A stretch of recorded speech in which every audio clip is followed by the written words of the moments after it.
Assalamualaikum warahmatullahi wabarakatuh. 535 hujan akan datang dan angin bertiup kencang 7. Semalam Su Zijin juga minum anggur campuran dengan bahan tambahan, ia merasa sangat tidak nyaman.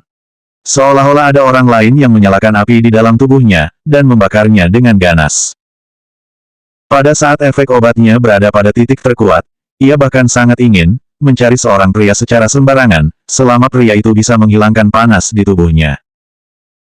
Ia merasa tidak nyaman, diperkirakan Gu Qingqing juga tidak jauh lebih baik, apalagi, ia memberikan dosis 2 kali lipat pada Gu Qingqing, bahkan jika Leng Xicheng yang membantunya memadamkan panas tubuhnya semalam, pria itu pasti juga akan kerepotan. Su Zijin ingin tahu, Gu Qingqing yang biasanya memiliki penampilan murni dan polos, akan menjadi seperti apa setelah minum obat perangsang, ia juga tidak tahu seberapa bencinya Kak Xicheng padanya. Su Zijin bahkan lebih membenci Ni Zining. Sebenarnya apa yang membuatnya jadi tidak sebanding jika disandingkan dengan Gu Qingqing? Mengapa pria itu lebih memilih untuk keluar daripada menyentuhnya? Setelah waktu yang sangat lama, efek obat itu baru perlahan-lahan menghilang, tapi ia tetap tidak memiliki energi. Saat membuka matanya di pagi hari, Ni Zining baru memasuki ruangan. Ni Zining juga tidak jauh lebih baik, seluruh tubuhnya basah kuyup, pakaiannya, itu sudah tidak bisa disebut sebagai pakaian. Potongan kain tergantung di tubuhnya, wajahnya masih tampak sedikit merah, tetapi rasa kabur di mata dan alisnya sudah perlahan-lahan menghilang. Setelah datang, Ni Zining tampak ragu-ragu sejenak, kemudian mengangkat Su Zijin, dan kedua orang itu duduk di sofa secara bersamaan, melihat satu sama lain dan tidak berbicara. Maaf, Ni Zining berbicara terlebih dahulu.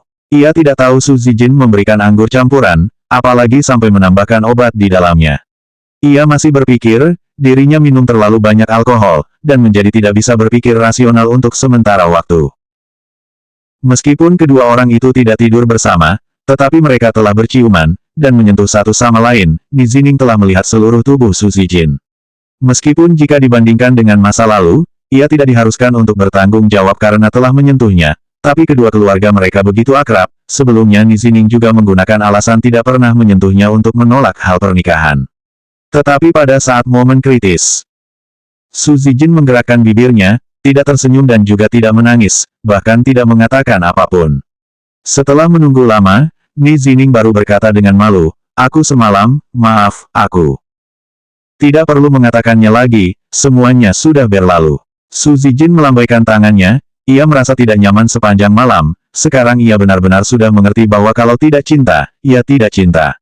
Tidak peduli seberapa keras ia berusaha, usaha keras terakhirnya pun telah hancur. Selain itu, Ni Zining bahkan masih memanggil nama Gu Qingqing. Tidak, aku benar-benar, pikiran Ni Zining sangat kacau, untuk waktu yang lama ia baru mengatakan, pernikahan kita, masih, akan berjalan seperti sebelumnya. Ia tidak bisa melakukan hal yang mengkhianati perkataannya, juga tidak bisa melakukan perilaku yang tidak bertanggung jawab. Hanya saja, ternyata semuanya telah jadi begini, dan akhirnya kembali ke titik semula, tetapi, sekarang Su Zijin malah tidak bisa tersenyum sama sekali. Pada saat ini, Su Zipei masih melirik adiknya dengan bingung, ekspresi adiknya terlihat tenang, tidak terlihat sedang marah atau emosi, hatinya secara samar merasakan ada sesuatu, kamu benar-benar baik-baik saja.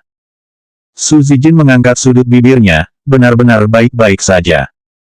Setelah selesai syuting, semua orang di ruangan berkumpul untuk makan, bahkan Ni Zining juga datang. Ia juga tidak terlihat begitu bersemangat, ia melihat dan menyapa semua orang, lalu duduk diam. Melihat Ni Zining datang, Su Zipei berniat untuk mendamaikan konflik antara mereka, dan kunci untuk menyelesaikan konflik mereka adalah Gu Qingqing. Ia lalu menarik adiknya, Qingqing, temperamen adikku memang tidak baik, baru-baru ini dia mungkin melakukan hal yang salah. Aku harap kamu memaafkannya. Tidak disangka, Su Zijin benar-benar meminta maaf di depan semua orang, maaf. 536 hujan akan datang dan angin bertiup kencang 8.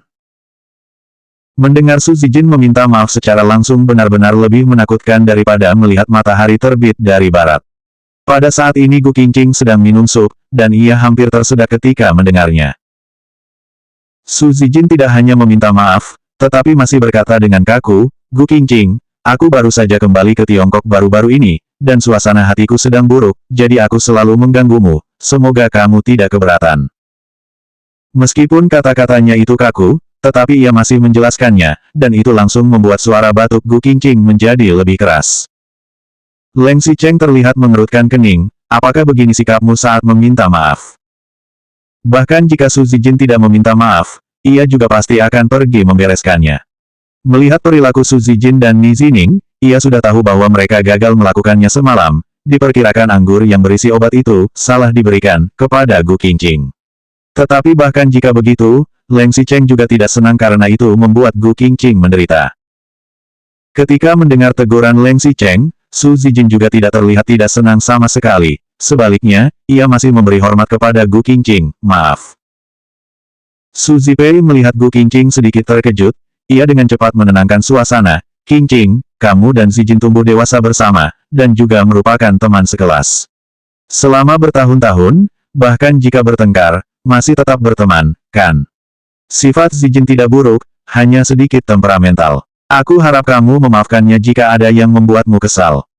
Gu Qingqing yang sekarang beda dengan masa lalu, ia adalah istri Leng Xicheng. Bahkan jika orang yang paling Leng Xicheng cintai bukanlah dirinya, Leng Xicheng tetap akan peduli padanya, dan juga akan melakukan tidur dengannya. Jika Su Zijin menentangnya, itu hanya membuat Leng Xicheng merasa benci padanya, dan itu tidak akan membuat mereka bercerai. Ia menoleh dan melihat Ni Zining yang ada di samping. Zining, kamu lihat, Zijin telah bersedia untuk mengubah kebiasaan buruknya, apakah kalian? Ni Zining merasa sedikit malu, untuk waktu yang ia lama baru mengangguk dan berkata, iya, Kak Zipei, kami telah membahasnya, untuk tidak membatalkan pernikahan untuk sementara waktu. Ketika mendengar kata-kata itu, hati Su Zipei serasa jatuh kembali ke perutnya. Ia berkata dengan gembira, baiklah kalau begitu, jika Paman dan Bibi tahu bahwa kalian telah berdamai, mereka pasti akan sangat senang. Ni Zining dan Su Zijin duduk, kedua orang itu tidak mengatakan apapun dan makan tanpa berbicara. Gu Qingqing juga tidak merasakan apapun. Bahkan jika Su Zijin menundukkan kepalanya padanya, itu juga bukan karena benar-benar ingin meminta maaf. Satu sisinya ingin membuat Ni Zining senang, satu sisinya lagi adalah takut membuat Leng Xicheng marah. Sementara itu, Leng Xicheng menghela napas lega ketika mendengar Ni Zining dan Su Zijin tidak putus. Namun, ia menggerakkan pupil matanya sedikit, dan tertuju kepada Su Zijin, ia malah merasa sedikit bingung.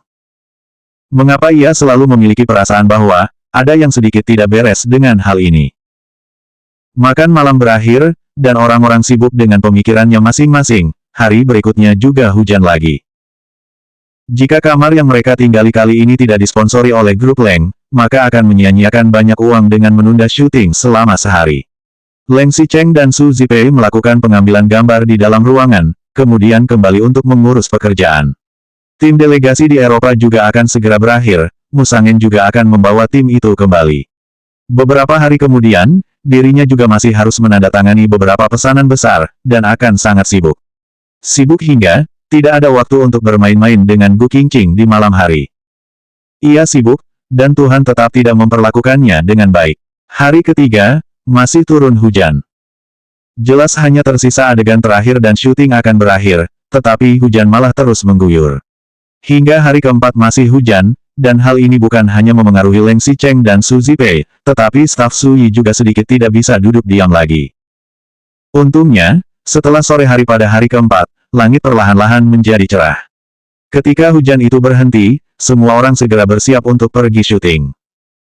Tetapi kali ini, mereka malah menghadapi sebuah kecelakaan besar. Selanjutnya bab 537 kecelakaan yang berbahaya 1.